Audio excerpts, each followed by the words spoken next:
Madame A. Toujours dans le thème de la nature, nous allons voir mon potager, faire une petite visite. Vous allez voir, il n'est pas très grand, mais il ne faut jamais commencer très grand. Comme je vous l'ai dit, ça fait pas très longtemps que je m'essaye à la nature.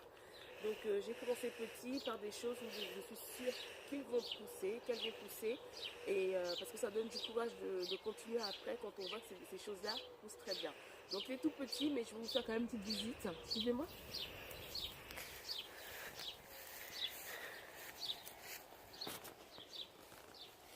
Voilà. Donc je n'en prends pas soin non plus, hein. C'est comme ça, je suis une flemmarde. Donc là j'ai mon persil qui est en train de mourir. Parce que voilà, on est tombé dessus, voilà, je m'en suis pas occupée.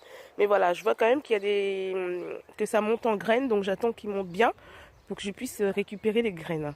Mais voilà, il n'est pas complètement mort parce que voilà, il y a un petit bébé ici qui reprend, donc je suis contente, ça continue.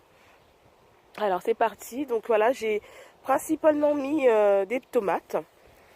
Donc là, on voit des tomates cerises avec sa grappe là qui est en train de donner. Voilà. Je me souviens plus du tout des variétés que j'ai mis. J'aurais dû les noter, mais j'ai pas noté. Donc quand ça poussera, je saurai juste faire la différence entre une tomate cœur de bœuf, tomate cerise et tomate normale, mais je ne saurais pas du tout vous dire les variétés que c'est. Donc là, on voit qu'il y a des tomates cerises jaunes, enfin un peu orangées qui poussent. Parce que je sais que j'avais acheté des tomates cerises jaunes, donc je suppose que ce sont celles-ci. Donc voilà, là on a un pied de tomate qui pousse bien, qui monte super, mais j'ai toujours pas de tomates dessus. Donc je pense que ce sont peut-être des variétés tardives, hein, tout comme celle-ci. Donc voilà, ça pousse vraiment bien, je suis contente. Là, j'ai ce pied de tomate là qui pousse très bien, avec des belles et grosses tomates dessus. Voilà, super belles, hâte de les manger. Alors qu'est-ce que j'ai mis d'autre? J'ai mis de la courgette ronde de Nice. Les voici, magnifiques. On dirait presque du melon ou des pastèques. C'est vraiment beau, hein. Et vu la taille, je pense qu'elles sont prêtes à être mangées, donc je vais me régaler demain. Alors ici, j'ai mis des poivrons, il n'y en a pas encore, hein, mais il y a déjà des fleurs, donc on attend. Ici aussi, c'est du poivron. Ici, j'ai du piment. On en voit un qui pousse là. Il y en a un qui est tombé tout à l'heure, donc super. Ici, j'ai mis de la courgette normale, de la courgette donc verte. La voilà, superbe. J'ai mis aussi de la courgette jaune. Ah, cette variété, elle est juste super bonne, quoi. C'est la première fois, je connaissais pas, j'ai testé cette année. Il y en a déjà une qui est sortie tout à l'heure, il y a quelques jours. Et c'était super bon, quoi, je suis contente. Et là, j'ai un pied de potiron. Alors, j'en mange pas, je l'utilise pas. Mais quand j'ai été acheter mes graines, enfin mes plants de légumes, le monsieur me l'a donné en cadeau, donc je me suis dit, allez, on va tester, hein. Ici, maïs.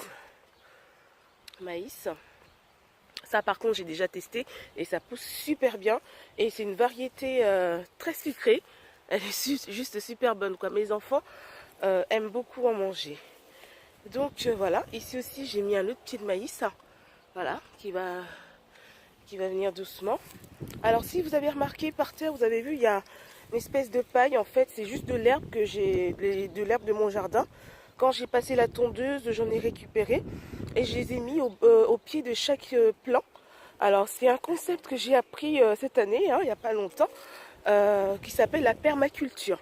Donc la permaculture en fait qui consiste à rendre notre terre autonome et ce qui fait qu'on a peu d'interventions à faire dessus. Ce qui me convient très bien, comme je vous l'ai dit, je suis une flemmarde.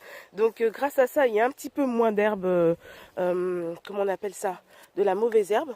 Du coup, j'ai pas besoin de désherber, c'est vraiment super.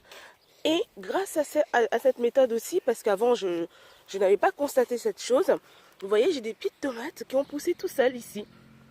C'est super, je les ai pas plantés. Vous voyez, là c'est tout petit.